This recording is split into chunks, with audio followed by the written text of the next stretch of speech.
Hi Papercrafters, welcome to another Design with Joe video. I'm Joanne Rogers, a Stampin' Up! Demonstrator in Central Alberta, Canada, and I've been designing with you in mind since 1999. Today I have another crafty question video for you, and the question is, what is fussy cutting? Fussy cutting is really just cutting around an image. Now, it could be a stamped image that you've made, it could be a critter or a flower, or it can be some of our designer series paper, which has all kinds of wonderful, already colored images. So you don't even have to worry about stamping them, you can just cut them out.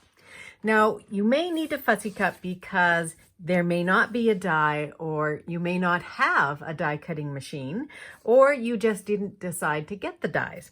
And that's what I did with this paper. I decided to not get the dies, thinking I can just use them like this. So I want to show you what are some tips for cutting. So Stampin' Up! Makes a pair of scissors. They're called paper snips, and these are great for fussy cutting. And there's a couple of reasons why. So they come with a little plastic cover for the blades, and you want to keep them in there because that will just protect them and keep them sharp a little bit longer. And so what you want to do is you want a shank that is really short. So here is short, and let me show you another one where it's not. So this is just a plain, I don't even know, from the dollar store pair of scissors. So these will not work really well, and I will show you why in just a minute. So you want a short shank and you want to keep them sharp. So I already have some of these cut out. So I'm going to pull this one aside, and I'm going to cut out this guy right here while I'm talking. Okay, so I'm just going to go around it first. So this is just what I do. I like to go around the piece first. Now, you do have to make a decision that you're not necessarily going to want to use the paper on the back. Or you keep one of the sheets, because it always comes a set of two for cutting out, and you use the other one for the background. So what I do is I go in and I go right very close, but I leave a little river of white, although it's not white in this case, a little river around the image. And what that does, what I think, is that it just allows it to pop out more when I'm going on and putting it onto my design. Now, some people like to go right up to the image and cut right on, say, the green of that leaf. I don't really like to do that. I just find that it crowds the picture a little bit too much. So now if you're watching, what you're probably noticing is that I am moving a couple things. I am mostly moving my paper instead of moving my scissors and my hand. So this way, I'm not having to worry about the weight or getting my fingers cramped up here in the scissors, in the handles of the scissors. So mostly I am moving that paper, keeping it so that I can always see it. Try and keep that same amount of river around all parts of the image. Sometimes I will not go in if I think it's going to be too hard to get into one of the spots, like here or in here and here. I won't go in and actually try and cut that out. Some people do, I don't. So I think it's still a great piece when you're done, even if you don't pull those pieces out. So you can see that it's not taking me too long really to cut this one out. I did pick a big one to start with here, but I have a sample to show you too. So you want to stick around to the end because I do have quite a number of samples to show you of different things that I have fussy cut as opposed to cutting them out with a die cut.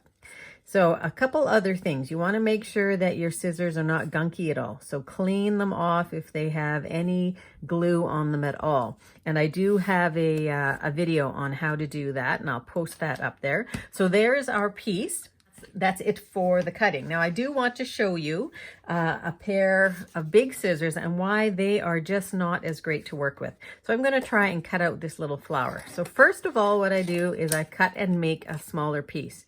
Now here I go, I'm going to cut around there, but you see how I can't actually, I'm not able to maneuver really well. So I've just bent my paper a little bit with these big scissors. These scissors as well are not nearly as sharp, and I do have a little bit of adhesive on them that I have not cleaned off.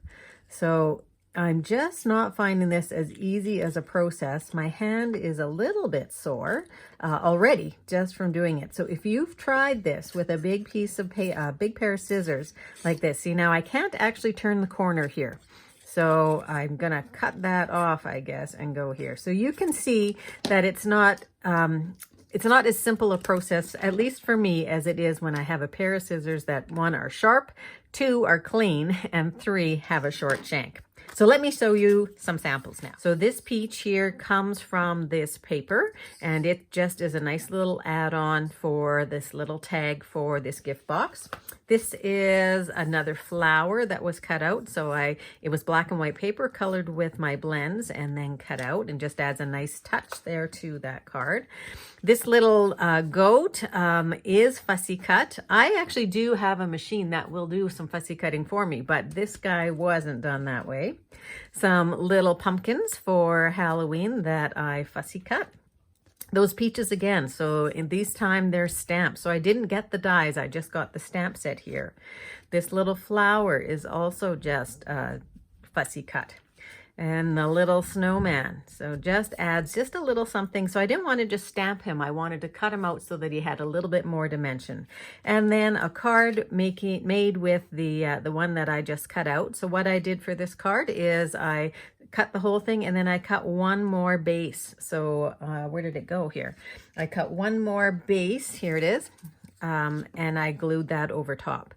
So it gives you an idea of a bunch of different things that you can do with fussy cutting. I hope you found this information useful, and if you did, please like the video and sign up for my newsletter and receive a free gift from me when you do. And if you have a crafty question for me, please send it on to me at joe@designwithjoe.ca. Thanks very much, and have a great paper crafting day. Bye-bye.